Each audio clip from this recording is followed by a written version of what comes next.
When it looked like Zion Williamson was finally hitting his stride, a lawsuit dropped that could change everything overnight. For Zion, this could be career-ending. But what's even more shocking is how the NBA world and other players are reacting to it. Let's break it all down. The lawsuit that changed everything. There's something almost brutal about the timing of all of this, because just weeks before that lawsuit hit the internet, Zion Williamson sat down for a rare one-on-one interview, his first in years. And he wasn't just talking, he was glowing. He was loose. He was open that he was a man who had finally found something he'd been chasing for 6 full years of professional basketball. And the number... There are 85 players in NBA history averaging 20 points a game for their career.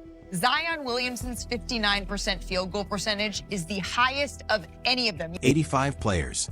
That is every high-volume score in the entire recorded history of the National Basketball Association. And Zion Williamson stood at the very top of all of them when it came to shooting efficiency. Not just currently, all time. The most efficient 20-point scorer the sport. Yeah, that means beating out monsters in the interior like Shaq, like Jokic, like Kareem.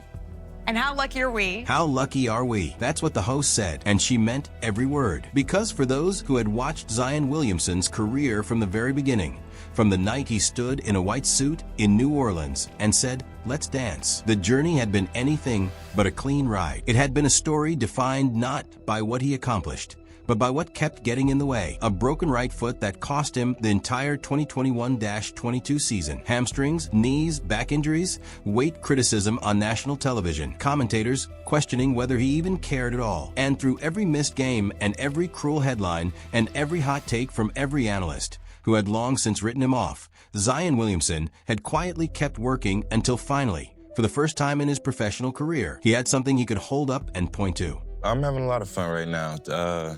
Just being able to get up and know that I can just go play free in NBA games. Free. That's the word he kept repeating. Not great, not dominant, not back. Just free. Like the game had been a burden on his shoulders for years, and someone had finally lifted it. That was where Zion Williamson stood when May 29th, 2025 arrived. And then everything shifted on that day. A woman identified as Jane Doe filed a civil lawsuit against Williamson in Los Angeles Superior Court. The 12-page filing laid out 9 separate claims, and once it began circulating across social media and news outlets, it sent shockwaves through the basketball world. The complaint was submitted by the Lena law firm attorneys K. Rachel Laney, W. Marklaner, and Sam E. Taylor II on behalf of a woman from Seattle who said she had been involved with Williamson since 2018. That was the same year he arrived at Duke University and became the most talked about player in college basketball. According to the filing, the relationship lasted until June 2023, spanning 5 years and multiple states, including California, Louisiana, Texas, and Oregon. She alleged that from early on, the relationship was marked by violence. The first detailed incident in the complaint was said to have occurred on September 23rd,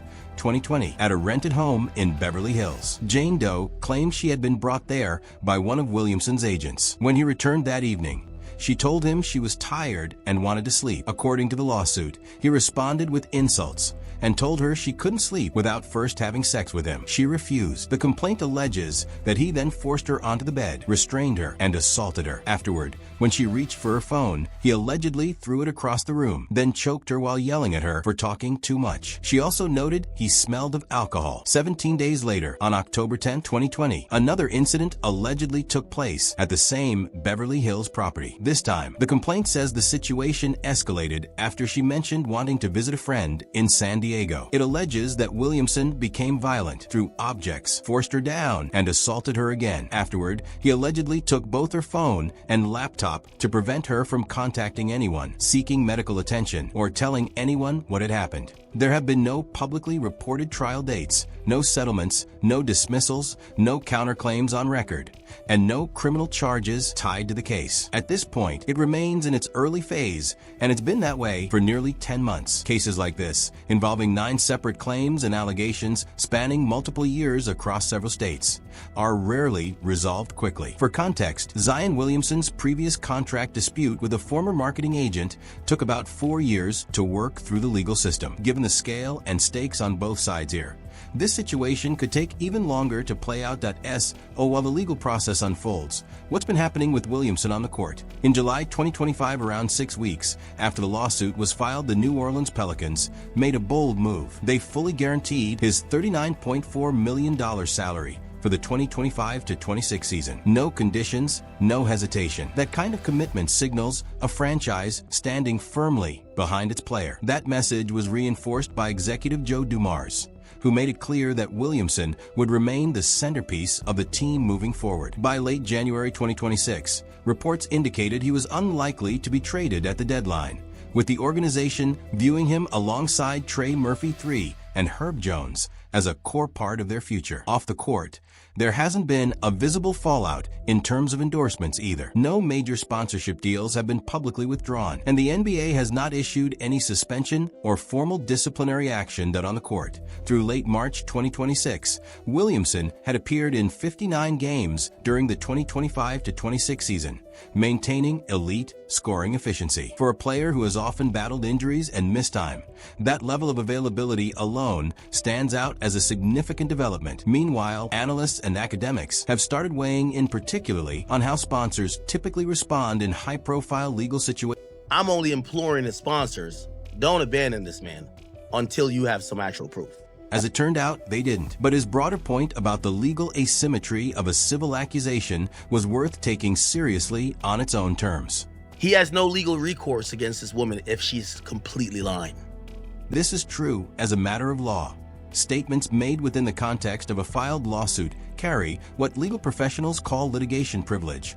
They're a protection that prevents defendants from suing plaintiffs for defamation based solely on what was alleged in a complaint. Legal analysts have noted that this protection, while necessary to preserve open access to courts, creates real constraints on public figures seeking recourse against false civil allegations. Williamson's team announced plans to file counterclaims. But even counterclaims operate within the same slow-moving civil framework, expensive, contested, and unresolved for years at a time. That is the reality on the ground. And it is the reality Zion Williamson is living with every single day, that this case remains open. But here's what makes this story genuinely complicated, and what makes it impossible to reduce to a simple narrative. Because when you go back to that interview Zion gave before all of this, when you hear him speak about his career, about his failures, about the moments he almost didn't make it through, you realize that this is a human being who has been carrying an enormous amount for a very long time. Long before any lawsuit, long before any headline. I would say the most difficult point was when I missed my third year with a broken foot. He was talking about the season, the year he missed entirely. The year doctors told him that if the surgery on his right foot didn't work, they genuinely did not know the next step. There's a lot of criticism on my weight, my care for the game, etc. But the whole time I'm looking at a doctor. It did a lot. That's how he put it. Not with anger, not with bitterness, just plainly. It did a lot to him. He was low. He said really low. And then slowly, painfully, with a new trainer and a new approach to recovery and a new relationship with his own body, he found a way through. Every time you turn the TV on, every time I checked my phone, it was nothing but negative criticism, man. At the time, it did a lot. Like I said, it did a lot. Even though I wasn't playing, you kenned the environment that the playoff series brought, like especially in our home arena in New Orleans. The energy was electric that he had never played in an NBA playoff game, not once. The entire arc of his career, the hype, the draft night, the all-star appearances, the extraordinary highlights. And he had never once been on a playoff court. He wanted that. Even though I wasn't playing, he wanted it badly more than almost anything else he talked about in that interview. The playoff series brought, like, especially in our home arena in New Orleans, the energy was electric. The 2028 Olympics, a championship in New Orleans, being forever, in his own words, becoming synonymous with a city the way Drew Brees had become synonymous with it. These were not throwaway lines for a camera. These were the things Zion Williamson actually believed were still ahead of him. Not even that. Okay. Not even that. I speak them out loud to the people around me, and I'm very confident in it. Day by day, moment to moment. That was the philosophy he carried into the 202,526 season. And there's something almost painful about hearing those words now, knowing what came just weeks later, knowing that the next moment he would have to focus on wouldn't be a basketball game at all. Because that's the reality that now sits at the very center of everything. Zion Williamson's on-court story and his off-court story are permanently intertwined, that every highlight reel, every potential playoff run, every milestone he reaches from this point forward, they will all carry this lawsuit alongside them. Unresolved, unproven, but present. The allegations in that 12-page complaint are severe. They are specific. They are detailed. And they have been denied forcefully and completely by Williamson's legal team. What is actually true has not been determined by any court. It may not be determined for years.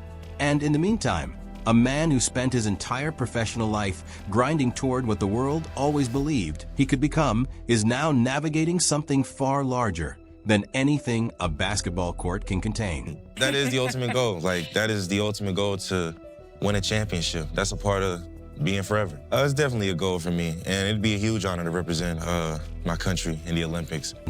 Whether the world lets him have it right now, that answer is sitting in a courtroom in Los Angeles, and nobody knows how it ends. Love this video? Subscribe for more interesting content like this.